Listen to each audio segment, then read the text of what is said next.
So, what are these three magic ingredients for how to grow an audience as a writer? Number one, you need great writing. That's what makes people want to belong in your audience, to get that great writing on a regular basis. Number two, you need some kind of distribution network. So, social media is the classic example people think of here. So, when you go on Instagram, when you go on Twitter, when you go on Medium, you'll see things from people you don't know, and you have the option to hit that follow button. That is distribution, which is great because it means that you don't need to have your own audience to start growing an audience. You just need to have great content. In the case of being a writer, you need to have great writing. But that has a flip side because when someone hits that follow button, you might think, great, I am growing my audience. Those people are in my audience now. However, those social media platforms don't tend to have a lot of fidelity to what it means to be a follower. So you go on TikTok, how often do you see stuff from people you follow? It's not going to be that often. That's because every social media platform is trying to show you what's most engaging, what's going to be the best fit for you right now, which isn't always content from the people you follow. So if you want to grow your audience, you need a third thing, which is a way to consistently reach the people who've said, yes, show me this person's writing every time they post. I want to make a disclaimer at this point that I'm a Medium employee, and before I worked at Medium, I wrote on medium.com, the blogging platform, for 6 years. So I'm a fan, I'm an employee, I'm a user. It means I'm a little biased. I love Medium, and I hope you will too. And I have access to information, data, and trends that a lot of other people don't. So hopefully I can use Medium as a way to show you how to grow your audience. Now, you might want to choose a different platform to grow your audience. You might want to publish your own personal blog. You might want to go to a newsletter platform like Beehive, Ghost, or Substack. I'm not here to stop you. What I want to do is give you a really clear picture at the three things that you need to grow your audience and how you can do those with Medium.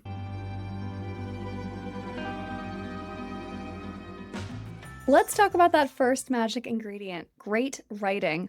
I'm not going to venture to tell you what great writing is for two reasons. Number one, it's so unique. What's great writing for me is going to be different for what's great writing for you, and crucially, for the people you want to grow into your following.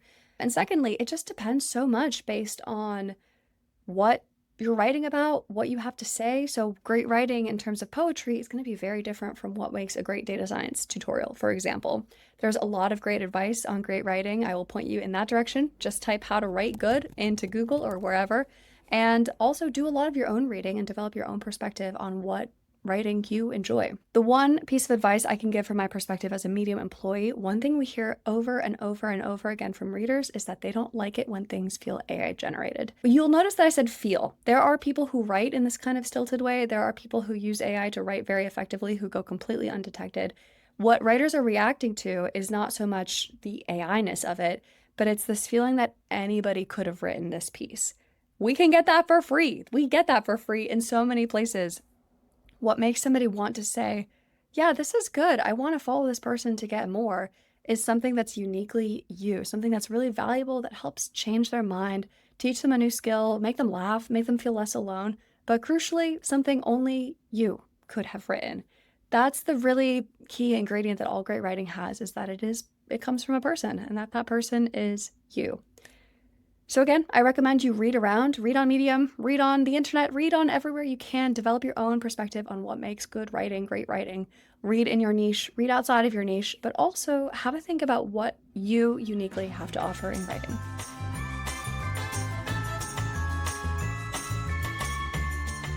When it comes to picking the distribution platform, you have quite a few options at your disposal. I'm going to walk through Medium because that's my personal expertise, but I also encourage you to check out places like LinkedIn, building your own website. So that's distribution through SEO. People will search for things in Google and be able to find your writing that way.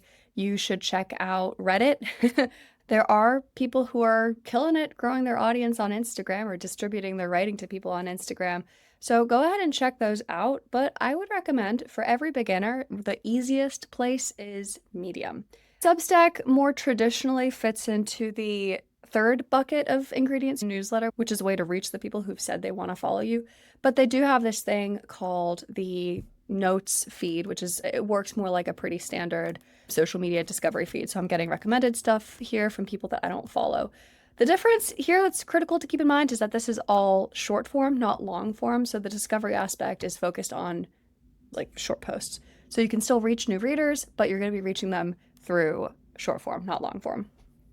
On Medium, Here's just a quick example of how stories can reach readers who are not yet getting followed.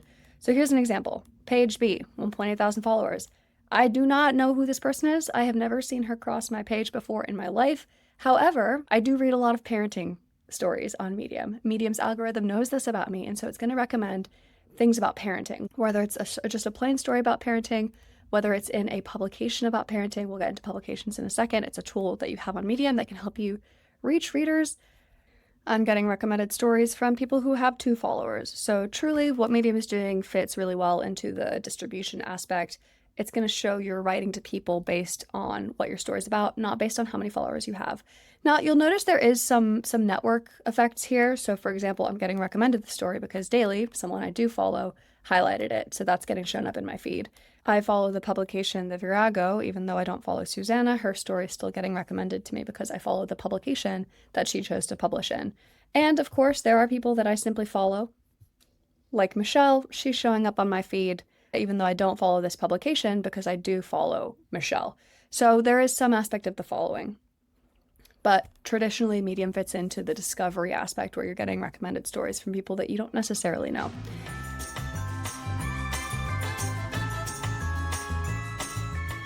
I think it's really worth looking into getting your own blog once you're like a year into blogging. I don't recommend it at the start because, and this is an honest truth from my experience, it is a pain to have to set up your own blog on a domain that you own, figuring out what the heck a DNS is, trying to figure out SEO is not for the faint of heart. It is challenging. And at the beginning, as a blogger, when you're trying to grow an audience, there are so many other challenges in your way. Figuring out what your voice is, figuring out your consistency, figuring out what you want to write about, finding the time, building a writing habit. Those are all going to be in your way already. Don't put more obstacles into your way. Pick an easy place where you can be pretty confident that your writing is going to reach people who want to see it. That's the easiest way.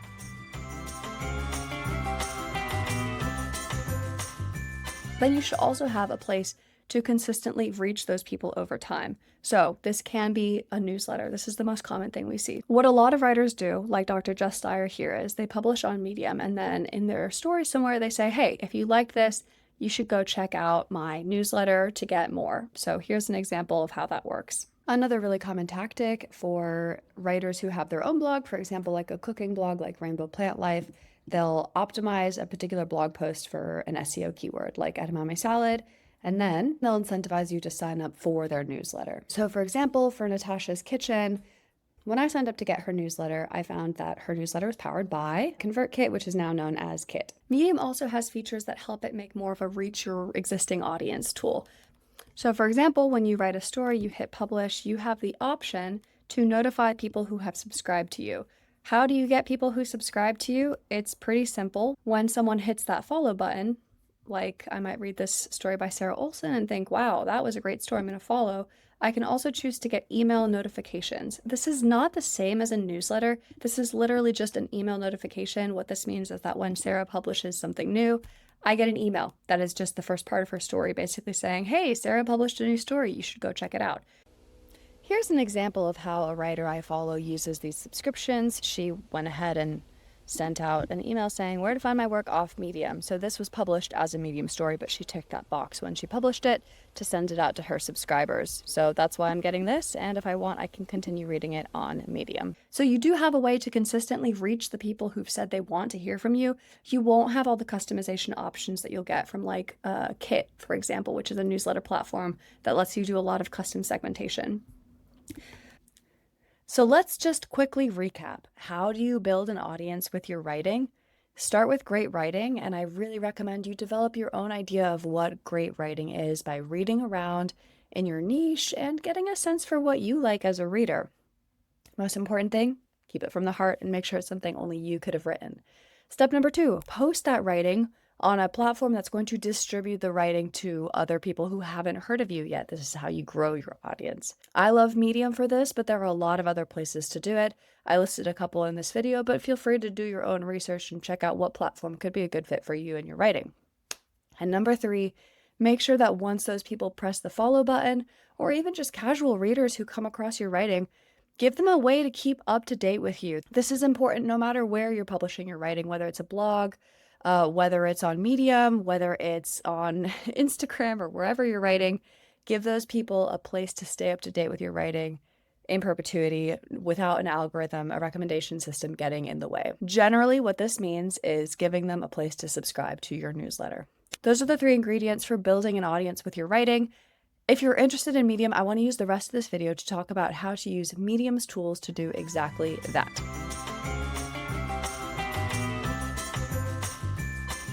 So we've talked about those 3 ingredients: great writing, a way to distribute your writing to new followers, and a way for those followers to say, yeah, hit me up every time you publish something new. Now I want to spend the rest of this video talking about how to use Medium's tools to reach those readers, both the new ones and the existing ones. One thing that's important to know is that every platform is going to have tools like this. So if you pick Medium or not, I really recommend that you spend some time getting to know the platform that you're posting on. A lot of writers, the biggest mistake I see is that they publish and expect their great writing to do all the work for them. And the fact is that there are so many people doing that right now that you have to use every advantage at your disposal. On Medium, those advantages are using topics, submitting your story to publications, using data to figure out your titles, this one is really important, and filling out your bio to the best of your ability. Let's talk about those. Medium, like a lot of other social media platforms, is looking for ways to make sure that we're pairing the right story recommendation with the right reader. How do we do that? One way is by looking at this topics that the story is about. There are a zillion topics on Medium. I recommend going to the Explore Topics page here because this lets you get a good idea of what topics are popular, how many people follow particular topics, and what's popular in that topic as well. For example, let's say you write about motherhood. You can click on that topic and really explore it. You can see that 90,000 people follow this topic. You can follow it yourself. I really recommend doing this. It's great market research. You can see what other topics, you can use this as a way to navigate to other topics that could be related. Like parenting, for example, is much more popular. It has a lot more followers, 1.8 million. Scroll through and see what stories are doing well inside the parenting topic, and you can even time slice, get a really granular view of what stories are popular with readers in the parenting topic right now. Just scroll down and see what's popular. So where do these topics come into play? When you're publishing a story. So here's my example story. When you click the publish button, you'll be taken to a pre-publish page, and here's where you can add your topics. So for example, I might want to add parenting. You can see here how many followers each topic has. So parenting has 1.8 million, motherhood has 90,000, I'd say love, relationships, whatever, right? You can go through that Explore Topics page and find up to 5 that'll really help your story reach its readers. Medium uses this as a way to recommend stories to readers. Stories with at least 1 topic, and ideally at least 5 topics, are way more likely to reach interested readers than those that have no topics. It's one of the tools Medium uses to do that matchmaking between story and reader. Now, on this pre-published page, you'll also see the option to submit your story to a publication. What does that mean? What the heck is a publication? A publication is a collection of themed stories on Medium. So publications are run by regular writers, not Medium staff. Any Medium member can create a publication about any topic and run it any way they like. A lot of publications are open to stories from other writers. So for example, if we go to Frazzle, the home of funny parents, you can see that they have submission guidelines. Read the submission guidelines, see what's popular, what they're looking for, and see if there's something that you want to write that could be a good fit for this publication. Why submit to a publication? There are a number of reasons. The biggest reason is that publications have their own audience. So you, as a new writer, have 0 followers on Medium. No shame. Everybody starts on Medium with 0 followers. That's just how it is. By getting your story accepted to a publication, you get to piggyback off of this existing audience, 8.8 thousand followers. That's not nothing. And if we go to the homepage, you'll see that that's frequently a reason that people get recommended stories, because they follow a publication, even if they don't follow the writer. Another great reason is that publication editors frequently have a really hands-on approach to improving your story. They might make a recommendation about a different title. They might say, hey, tighten this up, it's not great. They might say, this isn't a good fit for us. It's hard to hear, but even that feedback can be really useful. Working with publications is a great way to get a second pair of eyes on your story and piggyback off that audience. So how do you take advantage of these awesome resources? I love to recommend that you go to the Explore Topics page, pick a topic, and see which publications naturally crop up in that topic. That gives you a good idea of which publications are active, which ones are reaching readers. Explore every publication that you're interested in and make sure that they are open to new writers by seeing if they have submission guidelines. Carefully read the submission guidelines. They'll give you everything you need to know to get your story accepted. And then when you're submitting your story, you can click that submit and submit to the publications where you have access to as a writer. Expect to sometimes get rejected from publications. Editors can be really particular about the stories that they want to give a home to in their publication. But the upshot is that when you do get a story accepted, you are way, way, way more likely to reach interested readers than you are just self-publishing into the void. Okay, so that's topics and publications. Those are two things that are directly in your control. You can add 5 topics. You can and should be submitting to publications to reach readers and start growing your audience. Next, let's talk about titles. I've noticed that writers don't often like to talk about titles, and I think it's because a lot of writers are allergic to self-promotion. And in a perfect world, it doesn't matter what your title is because the writing is so great that people naturally want to click and read your story. Once you have a following, this is a little bit more true. People recognize your name in their inbox, on their feeds, and they're like, oh yeah, Zuli, I know her, I trust her. I'll click on her even though she's got a crap title. It's not always true, even for people who know and love you, and it's certainly not true at the beginning when readers don't have that trust, they don't have that reason to click. So I recommend that you do 2 things. First, analyze the titles of other writers in your niche that work on you. Go to that topics page and see which titles are popular. You can also just make a note of what titles work on you, what titles are like, oh yeah, I want to click on that, I'm interested, and try to figure out what conveys that value to you, what makes you want to say like, yeah, this is so clear, the value to me is so clear, and apply those learnings to your own titles. Once you have a bit of a repertoire of your own stories, go to your stats page and have a look at what stories have the biggest click-through rate. So caveat, these are, again, my Medium employee stats, so these are going to be a little wonky. They won't look normal. But here's an example. How do you write a blog post? Let's click on this story and see how it performed. Medium shows me how many times it was presented across Medium. I can also see that I got a 6.2% feed click-through rate. Now, this is a little lower than that benchmark that I'd like to see of 7 to 10%, but it's not terrible. 6.2 is nothing to necessarily sneeze at. I can also see how many people followed me and how many people subscribe to get notified when I publish something new. That's important for that third ingredient that I talked about, of the ability to reach those people who've said, yes, let me know when this person publishes something new. So look through your stories, see which ones have that high click-through rate and which ones have a low click-through rate, and try not to take it personally. I know as writers, speaking for myself, sometimes I get very sensitive to rejection, and when someone doesn't click on my story, that can feel like rejection, but try to look at it as what it is, which is data, things that you can learn from.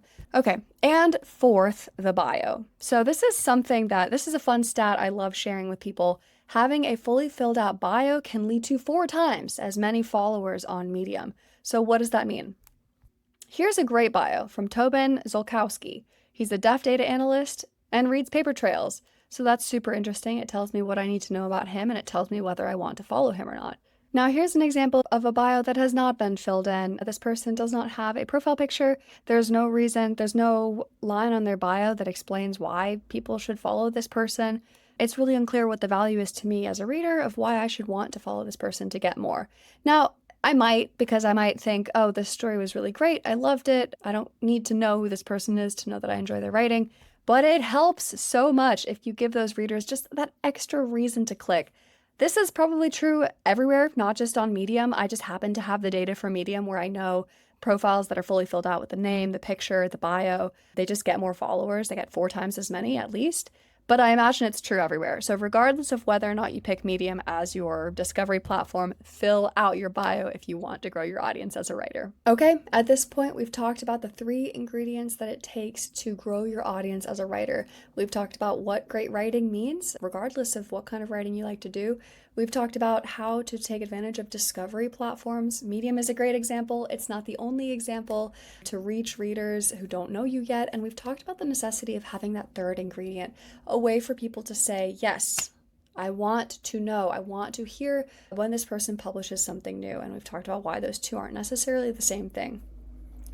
The last thing I want to leave you with is this encouragement.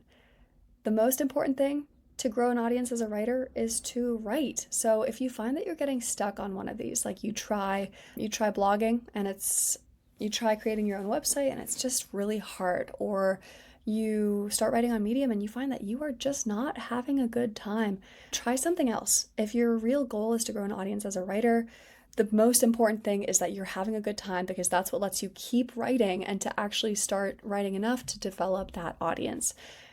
Everything else will come. It will come either faster or slower, depending on how much you want to use the tools at your disposal. I so recommend Medium for this because it's the best way to grow your audience quickly. You can use tools like publications and topics to make sure that you're reaching the readers who are naturally going to be the most interested in what you have to say. But don't feel like you're married to any one platform, tool, or social media, whatever. Write where you're happy. That's the most important thing to growing an audience. I asked Medium writers what the biggest challenges were when they started out and what helped them overcome them. The things that came up over and over, things like not knowing how to get started, struggling to publish consistently, and feeling like it's really hard to stand out. So if any of those sound familiar, you are not alone, you're in great company. Let's talk about how to get over those obstacles. Obstacle number 1 to building an audience as a writer: not knowing how to get started. This is so common, and I think it's a really underrated problem. A lot of platforms are just like, yeah, just start posting, you'll be fine. And the truth is that the more you understand about the tools that the platform uses to recommend your writing, the better off you're going to be. But it's hard to know how to get started. Here's my advice. Start small. Don't try to figure out topics and publications and titles and your bio and your niche and consistency all at once. Pick one thing. Pick understanding what is a good publication to submit to for one story. Pick exploring one topic and figuring out what titles work in that area. Or pick figuring out what consistency works for you. So on Medium, the algorithm doesn't ding you if you are consistent and then inconsistent. The only thing the algorithm is looking at is the story that you publish. It doesn't matter if you published yesterday or a year ago. So look for consistency that works for you versus the platform. Do you like to write once a month, once a week, whatever? You can spend some time figuring out that. Slowly, your knowledge base is going to build. You can learn from other writers. You can join events like we host Medium 101 webinars and the Writers Circle if you want to get to know other writers and learn more about Medium. But start small and don't feel like you have to have everything figured out from the get-go. Every story is a new fresh slate. Obstacle number 2 is staying consistent. So most people I know don't write for fun as the only thing they do. Most of us have full-time jobs. Many of us have families, partners, hobbies, responsibilities that take us away from our computer or a journal or whatever. So a lot of people find that they have a desire to start writing, but can't really find the time to sit down and type out those blogs. You're not alone, again, if that's the case. A lot of people said that this was their biggest struggle. So I'm going to come back to my number 1 piece of advice, which is make sure that writing is fun for you. Where I see people get tripped up often is they think that they have to have a niche before they start. This is a little bit more true once you start thinking about that third ingredient of the newsletter kind of aspect. If you are reaching people consistently, the same people, they tend to start trusting you more on one topic versus a zillion topics. However, if you're focusing on the second ingredient, which is just that discoverability, especially on Medium, I can tell you with 100% certainty, you don't need to niche down. Medium is not looking at what the last 10 things that you published were. Medium is only looking at what did you just publish? Who's the best fit to read it? We're looking at things like topics, publications, how readers are reacting to it already. We're not looking at oh, she published a story about cats and now she's writing one about food. Let's not show that to anybody. That doesn't come into consideration at all. So a lot of people get hung up on oh, I need to figure out what my niche is. That is the enemy of consistency, actually, because a lot of times you're going to be like, I don't have anything to say about cats today, but I already picked my cat niche. What am I going to do? Write about something else. Write about something that inspires you. Write about something for fun. Write about something your friend asked you about and you had a good answer to. Make sure to keep it fun and don't feel limited by your niche. That's one of my best tips for being able to stay consistent with writing, is just build that writing habit. Don't worry about the niche yet. On Medium, what I tend to see happen is people naturally kind of fall into a lane. I don't like to call it a niche because it's a little wider than that. Over time, you will find out that there are topics that you just enjoy writing in more. There are topics that you develop a really good relationship with the publication editor. You just find that your audience reacts better to you when you write about XYZ and not ABC or whatever. That comes with time, that comes with experience. You're not going to be penalized by exploring and having fun, especially at the start. Use tools like publications and topics to make sure that your story is still getting distributed to interested readers, but don't feel limited by a niche. How to stand out. This was also a really big frustration for a lot of writers, and it's intimidating. I don't know how many hundreds of thousands of writers, millions of writers there are on the World Wide Web. There are a lot on Medium.